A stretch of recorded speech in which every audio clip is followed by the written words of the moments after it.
La parole de ce dimanche est intitulée « Comment veux-tu être souvenu? Comment voudrais-tu qu'on se souvienne de toi ?» Cette question est critique et le moment est venu de se poser cette question. Oui, maintenant que tu peux ouvrir la bouche et dire « Oui Seigneur », il faut bien avoir un souvenir. Comment veux-tu être souvenu? Il y a plusieurs personnes qui n'aiment pas ce sujet. Comment veux-tu être souvenu?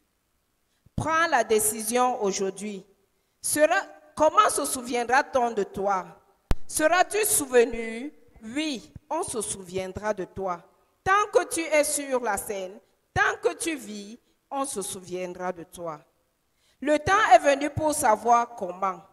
Souviens-toi que Judas Iscariote a échoué à cette question au moment approprié. Il y a pensé trop tard. C'est le moment, enfant de Dieu, par rapport à la manière dont tu veux être souvenu.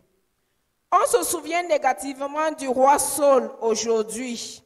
Dans 1 Samuel 15, le roi Saul regrette son péché devant l'Éternel. Qui doit se souvenir de toi? C'est Dieu et c'est l'homme.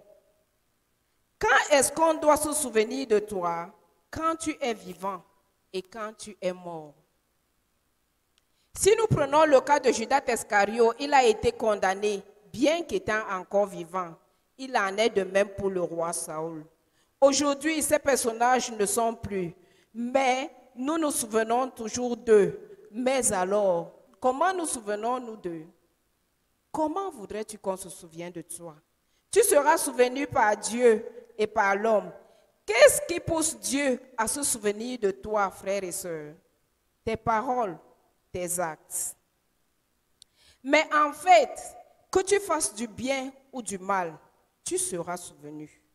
La façon dont tu mènes ta vie, la façon dont tu traites les autres, la façon dont tu traites les nécessiteux, te poussera les gens à se souvenir de toi. Cette façon déterminera comment on doit se souvenir de toi. Enfant de Dieu, comment voudrais-tu qu'on se souvienne de toi? Cette question est lourde. On se souviendra de toi comme une mauvaise ou une bonne personne. Nous nous souvenons de plusieurs personnes. Certaines sont encore vivantes, d'autres mortes. Quelle image gardons-nous de ces personnes? Qu'avons-nous appris de ces personnes? Quelles leçons as-tu apprises de ces personnes? Il y a plusieurs personnages dans la Bible dont on se souvient. Quelles leçons en tires-tu de leur caractère? Ont-ils eu des bons ou des mauvais caractères? David est un exemple concret dans la Bible.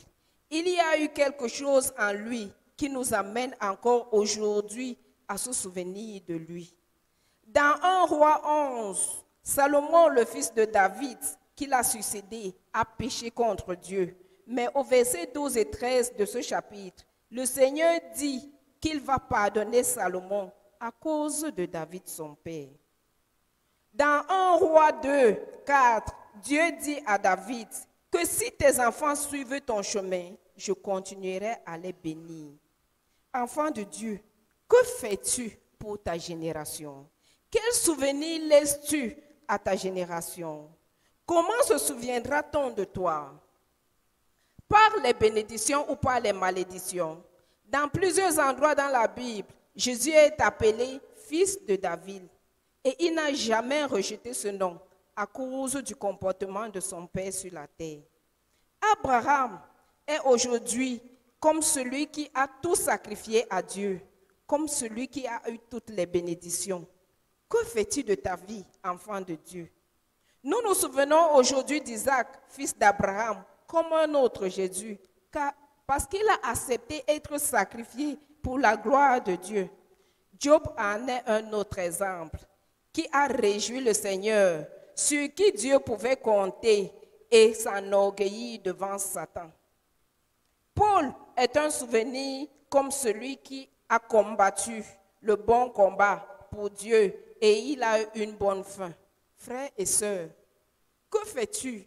Que fais-tu de ta vie? Auras-tu une bonne ou une mauvaise fin? Par ailleurs, le roi Saül est souvenu aujourd'hui comme une déception. 1 Samuel 15, 35b dit, « Car l'Éternel se repentait d'avoir établi Saoul comme roi d'Israël. Es-tu celui qui a déçu l'Éternel? » On se souvient de Judas Iscariote comme celui qui a aimé l'argent, qui a vendu Jésus-Christ. Comment es-tu aujourd'hui, enfant de Dieu? Es-tu Jésus ou es-tu Judas Iscariote? C'est le moment de se poser cette question. Examine-toi et examine ta conscience en ce jour. Merci Seigneur de nous donner la force aujourd'hui de te suivre, afin que notre vie puisse être un souvenir positif pour notre génération. Amen.